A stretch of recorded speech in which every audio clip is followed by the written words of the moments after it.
Chairs No Waiting, episode number 228. Listener feedback, episode number 21. Two Chairs No Waiting is brought to you each week by the fine folks over at Weaver's Department Store. Drop by over at Weaver's and pick up some great Mayberry items. Really, head over to weaversdepartmentstore.com. You'll find all kinds of things for those Mayberry fans in your life. They'll appreciate it. weaversdepartmentstore.com. Two Chairs No Waiting is also brought to you by donations from listeners just like you. The executive producer of Two Chairs No Waiting, number 228, is Kenneth Junkin. Hey, Kenneth. Thank you so much for your support. Thank you to the Mayberry Band. Everybody, let's give them a big hand. We never do that. Thank you, Mayberry Band, for that wonderful rendition of Stars and Stripes Forever. We forget to do that so often to thank them. But, folks, I am your host for Two Chairs No Waiting, Alan Newsom, and it's wonderful to be in Mayberry with you this week. If you don't listen to the show every week, you may not know it, but I missed a week because I have been out with the flu. It was no fun. I told people I was sick and tired last week, and now I'm only tired. So we're ready to go and have some fun. I really love these weekly visits to Mayberry. And this week we get to hear from some of you rather than just from me. So we're going to be listening to some listener feedback that I've gathered over the last few weeks. But before we do, I want to go into a little feedback we've gotten by post on our podcast website, our facebook.com /Two Chairs website. And one of the questions I had asked over at facebook.com, I'd ask, how did you hear about the Two Chairs No Waiting podcast? Larry Watson said, I think I searched for the Andy Griffith on iTunes, and Two Chairs came up under podcast. It's a great way. If you haven't ever been to iTunes, if you have an iPod or an iPhone or an iPad or anything like that, you can go over into iTunes and find the Two Chairs No Waiting podcast. If you do that, if you're a listener that uses the Apple products, if you go into iTunes and find our podcast by just searching for Two Chairs No Waiting, if you go there and leave a review, maybe leave a comment and all that kind of stuff, I would love to see that as well. We've had one review this year, so it's always good to see reviews of the show, and I think it helps people find it when they actually do search. So, Larry, thanks for your comment there for how you found out. John Lane said he heard about the Two Chairs No Waiting. He said, I looked up Jim Neighbors' interview, and it came up with an Indy 500 Jim Neighbors interview. So that's how John found it. Rebecca Spears, she says, I believe you posted links on the old Miss Crump's blackboard. I finally gave in and tried the electronic marvel, and I was hooked. So thanks, Rebecca. Jim Jiffy Nelson, he said, I think I was the 7th guy to subscribe to the podcast. I enjoy listening to them every week, and it's a wealth of great information on all my favorite shows, my all-time favorite show. Keep up the great work. So thanks, Jim. I appreciate that. And Michael Perry, he had written in and said, I did a search on the internet for information about the Andy Griffith Show, and that's how I found out about the podcast and the website. So thanks, Michael Perry. Thank you very much. And thank you guys for being part of the little poll I did back, several months ago now. I guess it was back in February, so it's been a couple of months when I was asking people, how'd you hear about Two Chairs No Waiting? If you have a good answer about that, I'd like to hear from you too. You can email me at floyd@imayberry.com, or you can drop by the facebook.com /Two Chairs website and leave a comment there, and I'll see it.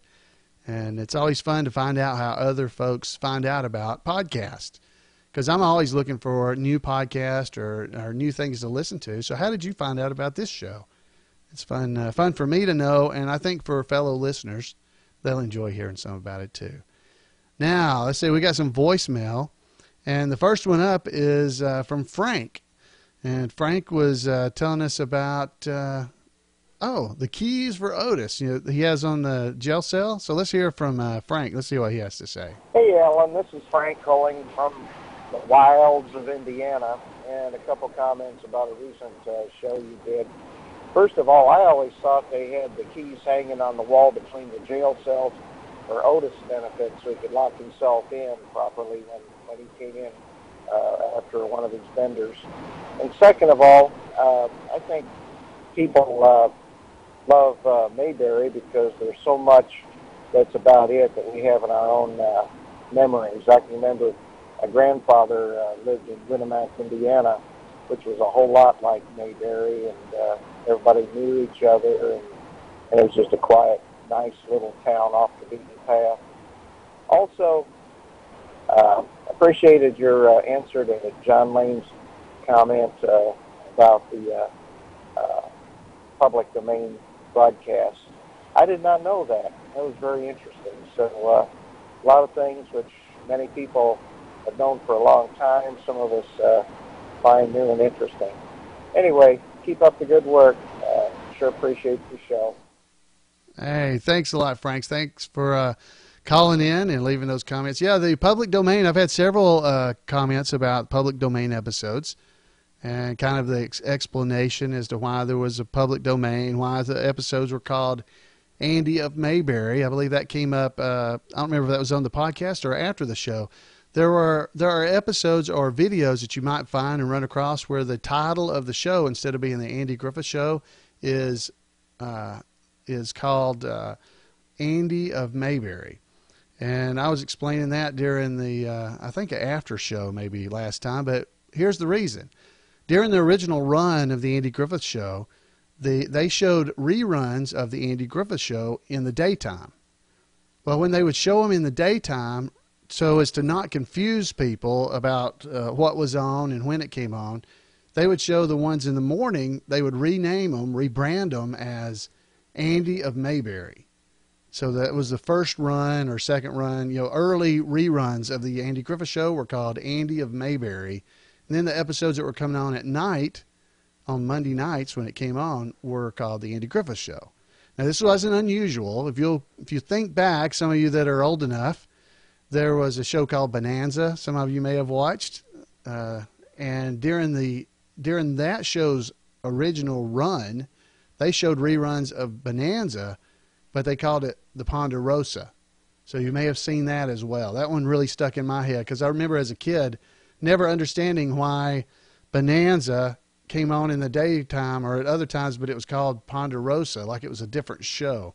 So, but it's the same idea with Andy of Mayberry and the Andy Griffith Show. So, hey, Frank, thank you again for calling in. That's great. Now we heard another one. Now this one is from, it's commentary about an episode I did back, it was episode number 171 called The Fleets Come to Mayberry.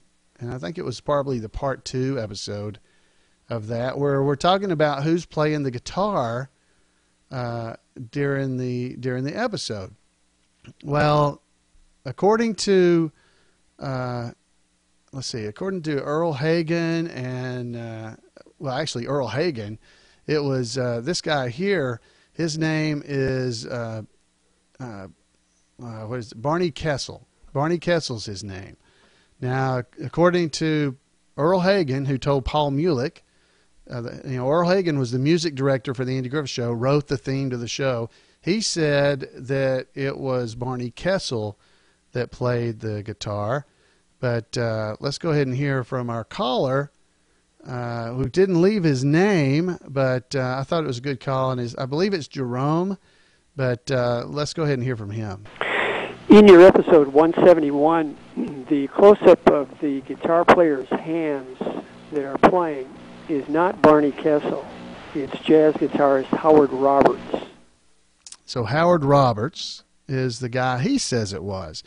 Well, I tried to go out and find some more information about this. Of course, I went out and searched in the internet. I don't like to give out bad information. And as I just told you, the information I have given out was from Earl Hagen, that Barney Kessel was the man who was playing the guitar. And so I'm going to have to stay with that until I can actually confirm that that's not the case. But I did go out there on the internet looking around trying to find more information about, he said it was Howard Roberts. Well, I did find some websites and stuff that, one of them in particular that I can't put my hand back on now because I searched for so many things. But there were people on that website that were guitarists, and they were talking about the way the guitar players played. There was Herb Ellis, who was also a jazz guitarist. There was Barney Kessel, and then there was Howard Roberts. And they were discussing all three of them and who it was that would have been playing when Jim Lindsay was there, playing the close-up shots there during that episode of the Andy Griffith Show. And you could see the hands, and not actually James Best himself, but you could see the hands playing. Now, there was a lot of discussion there, well, real guitarists, not me, people that actually know what they're talking about, that were saying that the different guitarists have different styles of play, and they were saying that this was not Barney Kessel, but it was Howard Roberts because of the way he played the guitar. One of them had a style that moved mostly their wrist, as they played the guitar. Another had a style who would use his whole arm from the elbow out more of a style like that. And they were actually discussing, based on those styles, which person it would be. I am not qualified to make that call, but I thought that was a very interesting point. So maybe some of you who are actually musicians may want to take this up and try to figure out who it really was by comparing the styles, if you can find actual video of the different men playing guitar and compare it to what we saw on the Andy Griffith Show. But I thought that was a very interesting bit of detective work that those gentlemen were doing on that website. But until I can find out differently, I'm going to have to stick with Earl Hagen, who was the music director. He said that it was Barney Kessel, so we'll go with that until he can confirm otherwise. But hey, Jerome, great call, and thanks for bringing that up, and we will continue to search and make sure we're giving out the right information here at Two Chairs. All right, so we've got another call, and this one, again, did not leave a name, but I think their last name is Magnet, M-A-N-G-E-T-T.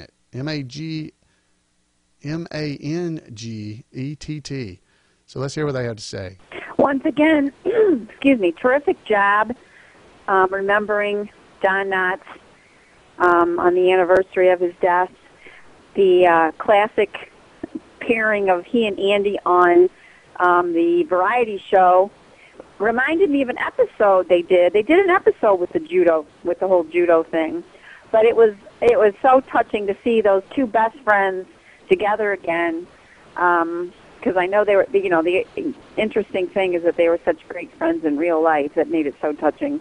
And so to see them again dancing and doing their shtick was really good. Thanks a lot, Alan. You do great things for us Mayberryites, whatever we are, by virtue of our love for that sitcom, that classic sitcom. Hey, thanks for calling in.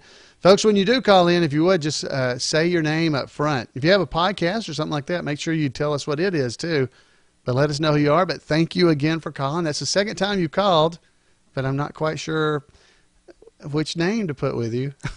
So if you call again, let me know.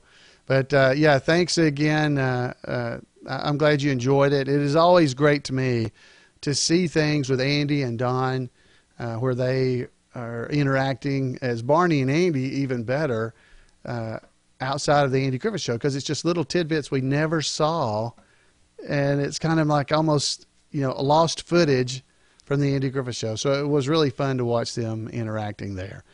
Now we got a call in from one of the biggest fans of the Two Chairs No Waiting show podcast here, because Tim's been watching all the episodes going back to the originals and heading back through. I think he may have finally caught up to where he remembers all the episodes, because I hadn't seen him making comments lately, so maybe he gave up on running all the way through them. But here's a voicemail from Tim. Hey, Alan. This is Tim. Just finished watching episode 119 about the African Americans in Mayberry, and I thought this was an interesting episode because it's something that I have thought about, over the years and never really discussed it with anybody, at least not formally. But I just wanted to share with you just an incident that I had one time in a college English class. I had gone back to college to take some English composition classes several years ago, and just to sharpen some of my writing skills. I like to write a lot. But anyway, in that class one night, the professor asked us what was our favorite television shows, and naturally I said the Andy Griffith Show, and that's still my favorite show.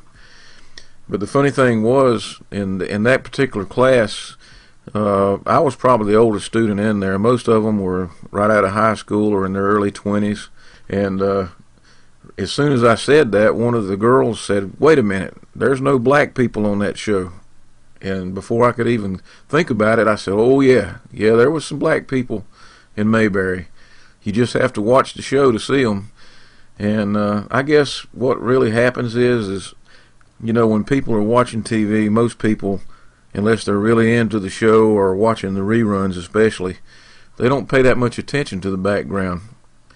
But, your podcast brought this out tonight, and surely there was probably even more appearances of black people than I can remember. I think it was just a reflection, like you said, of the times. I think they were a great addition to the show, even if they were just in the background, but especially the one where the coach came to Opie's piano lessons. And I thought that was an interesting episode. That one, especially the football field where they were practicing. If you notice, the bleachers are by the gate, which was up behind Camp Henderson. And that was at the extreme, I think, the extreme western end of the 40-acre backlot. Just wanted to drop this to you, a voicemail, and you asked for feedback, both written and voicemail or telephone. So I hope you have a nice week. Enjoy the podcast this week. Just really nothing like Mayberry, and it does give us that escape. We'll talk to you later, Alan. You have a good week. Bye. Hey, Tim, thanks for calling in. And folks, there are a lot of folks, if you watch the Andy Griffith Show, and I did that podcast episode, it was number 119, if you want to drop by and check it out. But it's Two Chairs No Waiting, number 119, talking about the African Americans in Mayberry. There are a ton of African Americans in the background. Now, there's a great website called The Book Guy. The Book Guy, he's got a ton of photos of African Americans in the background, especially on the show. By background, I mean they are there as extras. There were extras all in town. And what I talked about basically in that episode, the African Americans in Mayberry, was that there were a lot of African Americans there. They were just not part of the group that we saw all the time in the courthouse. In other words, if you watch just on the street, there's always a diverse group of people there, and so it really is amazing. If you go to thebookguy.com, I'll have a link to it in our show notes for this episode, number 228. And you to go and look at all the pictures he's grabbed, screen grabs, and he actually pointed directly at the different people in the scene, so that he points out the black people that you can see during the episodes, and he even tells which episode it came from. He tells everything, but he'll point them out for you so you can actually see exactly. It just brings to mind that they're there. Because believe it or not, there are a lot of black folks that you'll see in the background. I mean, just tons and tons of them. And it's just like if you see some of the other folks in the background there that you often see, the man with the white hat that we're always seeing that is Tom Jacobs, Danny Thomas's brother. He's often in the background. There's a lot of people, if you watch, you'll see repeated throughout the show. So it's really fun to notice all these background players, because they were obviously on set a lot. They weren't just there every once in a while. These were people that lived in Mayberry. They were there a lot. So it's nice to see. And Tim, thanks for calling in and reminding us of all that. Well, folks, that is all I've got for you today. And I want to thank you all for dropping by and listening. And for all of you that wrote or called in for this episode of Two Chairs No Waiting. I want to thank you. Wow, I mean, it's been a great show with all kinds of feedback, and I love to hear from you. So give me a call at 888-684-8415 and leave a comment just like these folks did, because I'd love to play you on one of the future podcast episodes. Or you can drop by twochairsnowaiting.com and leave a message, leave comments on any of the shows, any of the episodes, and I'll definitely see them, and hopefully I'll be able to use those on the show as well. Or you can drop by over at facebook.com/2chairs and leave messages there. Any of those ways would be wonderful, and I would love to hear from you. And folks, until next week, y'all have a great week in Mayberry, and I'll see you next time on Two Chairs No Waiting. Good night, everybody.